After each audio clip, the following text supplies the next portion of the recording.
In this video, we'll look at how to connect mouse location values to the design we have in p5js. Let's first look at how we can track the mouse location in p5. p5 conveniently gives us two different system variables called mouseX and mouseY. And before we draw anything, we'll just check the values using console.log. And I run the sketch. And when I move my mouse around in my canvas, you can see the current mouseX and mouseY values are printed. So if I move it all the way to the top left corner, it will get closer to 0, 0. And if I go all the way to the right in just X direction, then it becomes 400, which is my canvas width. And same with Y. If I go down, it'll be 400 by 400. So that's how you can track the mouse location. And obviously, you want to use these variables in the draw function because if I cut and paste the same function call in the setup, and all we get is 0, 0, which is the initial value of mouseX and mouseY. And if you watch the previous video, then you know why. Because setup function, whatever you put inside setup function, only runs once at the beginning of the sketch. Then after that, draw function takes over. And now mouseX and mouseY values are just numbers, two different numbers. And it's really up to you, however you want to use these numbers. And since we're talking about type and typography, we can connect these numbers to control some type-related properties. I want to look at a very simple example. Here I have design for uppercase H and uppercase F, which is simply made up of straight lines. And from the previous video, we were able to use stroke weight function to control the weight of the type. But here's something that I want to do a little different this time. I want to control sort of the contrast between the strokes. So instead of making all the stroke thicker and thinner all at the same time, I want to treat these vertical strokes and horizontal strokes in a different way. And I will connect to these two different variables, mouseX and mouseY. So mouseX will control the thickness of vertical strokes, and my mouseY position will control the thickness of the horizontal stroke. So let's start with drawing this base shape. I will first draw H. So each unit, let's say it's 20 pixels. So the full width of this letter will be 200 pixels, and the height will be 400 pixels. And we learned how to use begin shape and end shape with multiple vertices. But in this case, these three different strokes are not connected. So I'm going to have to treat a simple line. And same with F. We could start begin shape here with 1, 2, and 3 vertices to make a single path. But in this case, I want to control this stroke weight different from this stroke weight. So in that case, I'm going to have to just break it down into individual shape. So I will just use simple line function as well. So we'll need 1, 2, and 3 line functions and 1, 2, and 3 different line functions for each letter. So let's start with line function.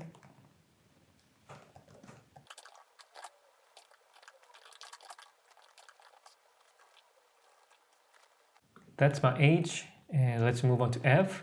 And I want to draw them side by side instead of just commenting out H.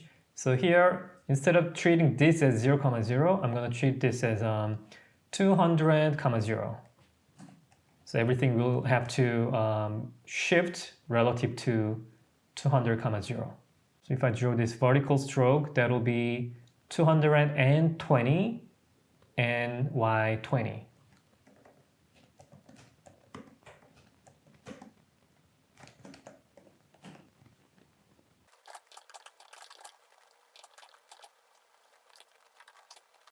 So I'm done with drawing, so let's look at how we can apply the stroke weight with the mouseX and mouseY positions. We need to set the stroke weight before we draw. So for the first line, I'm going to add stroke weight function right above.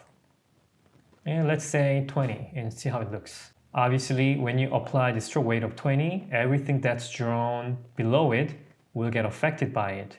So I'm going to have to update for each line. So each can get its own value.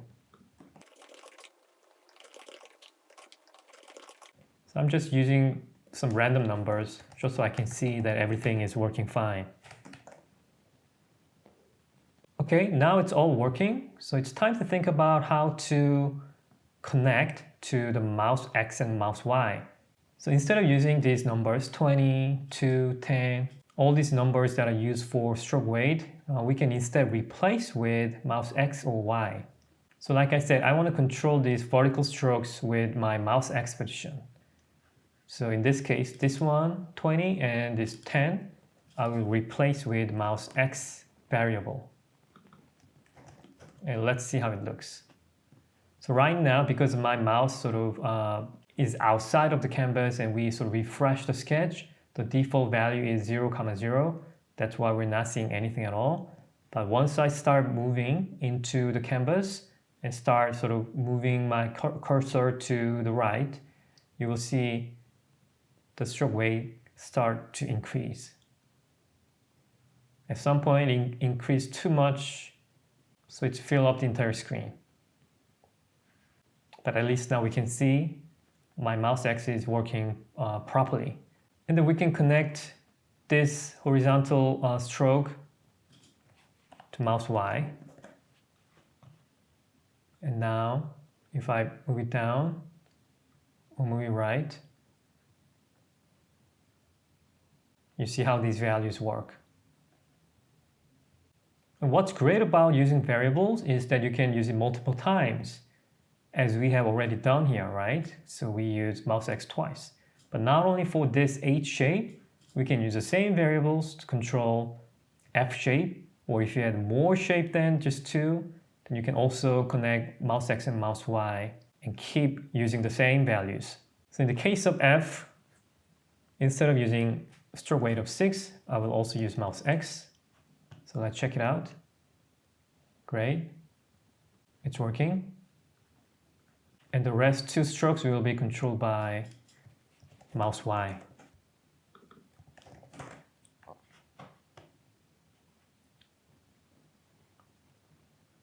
So it's all working fine, but I think I can simplify this a little bit. As you can see, stroke weight start from mouseX, overrides with mouseY, and overrides back to mouseX. So just using the same function twice in this case for something simple as this seems like a waste of just code.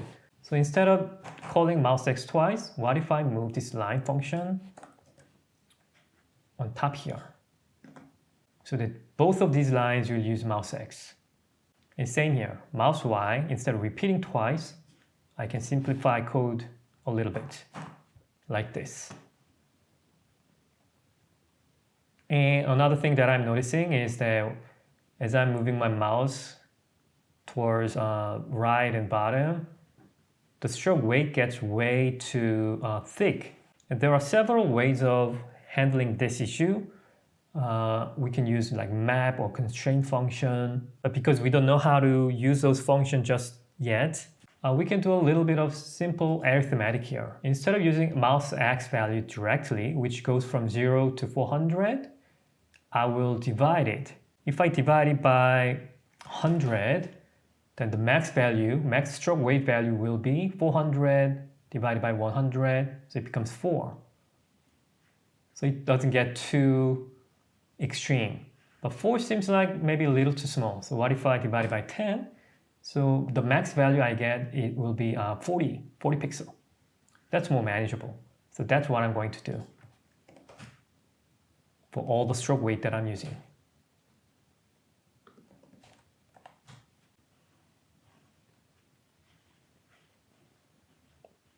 So this is a sort of range of expression you can set. You can just play with this value and see what works best for your case. I'm going to settle with 20. Another thing we can do is also update stroke cap. Right now it's using round cap, but if you want, you can do square cap. And you only need to set it once, right? Because all the lines will use the same stroke cap. And now I start to notice some different problem. Check out this corner where these strokes meet. When we are using begin shape and end shape with vertices, then we could have used a stroke join function. But here we're only using a simple line function, so the joining will not work. So it looks like the stroke is sort of broken right there. And again, there are several different ways of handling this type of issue. We can introduce more variables so that every time stroke weight changes, we can also change the coordinate of this point. So you can sort of move left and right according to the stroke weight. Or we can instead use outlined shape.